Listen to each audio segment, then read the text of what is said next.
Right. Shalom.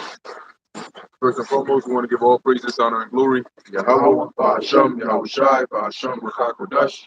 Double honors to the elders and the apostles of Great Millstone, and peace and blessings to the elect.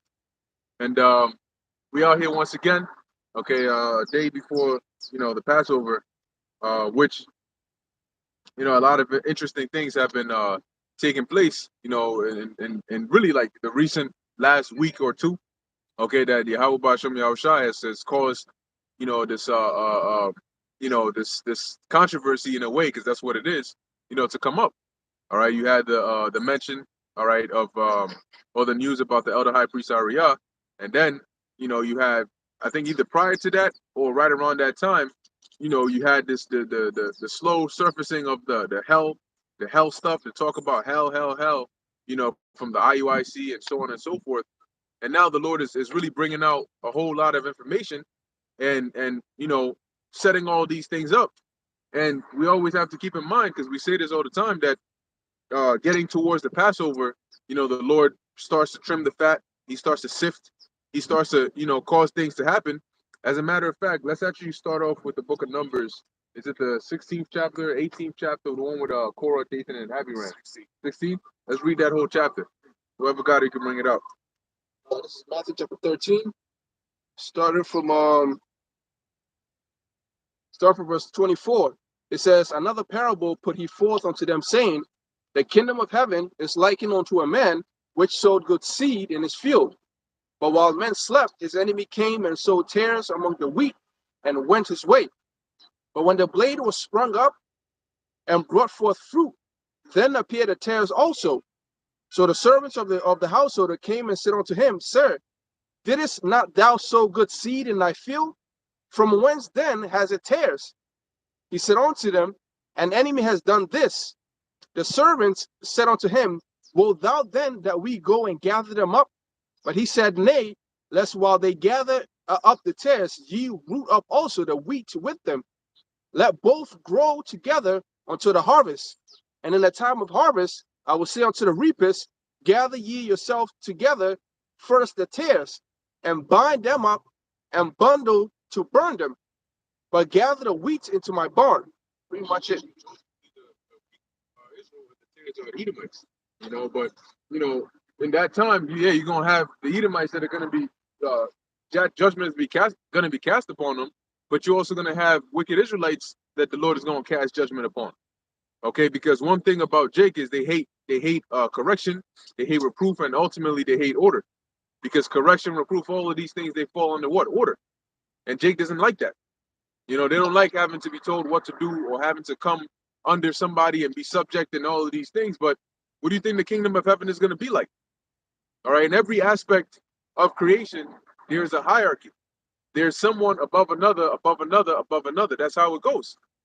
All right, from the Most High to Yahweh Shai, to the angels, to the 144,000, all the way on down. Even when you look at the animal kingdom, you have a hierarchy.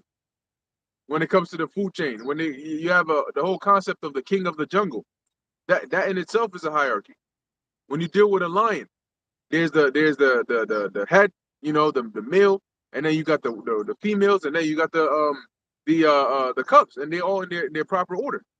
When you deal with wolves, when they roam in packs, there's the alpha, okay, and everybody's in their proper order. So the Most High created everyone and everything to be in its proper order, even dealing with man and woman. But when it comes to Jake, you want to be a part of the Lord's governing body, but you don't want to come in order. The Most High ain't dealing with that. All right. So let's start off with because we have examples in the scriptures. Real quick, can we get Romans 15 and 4? I believe it is. All right. The Lord gave us examples in the scriptures, knowing that in this very time we would be seeing these same things again. Because what's spiritual is that those examples are the same people back here again. You have righteous examples and you have wicked examples of wicked individuals. And they are the same people back here again doing the same things. Jude, the Apostle Peter, all these these men of old warned us that in the future you would have, men coming after their own lust, teaching wayward doctrines, because they experienced it back then. And so they were given examples But the people that we're to watch out for today are the same people that the prophets of old had to watch out for, because the scriptures tell you that there's nothing new under the sun. Let's get that real quick.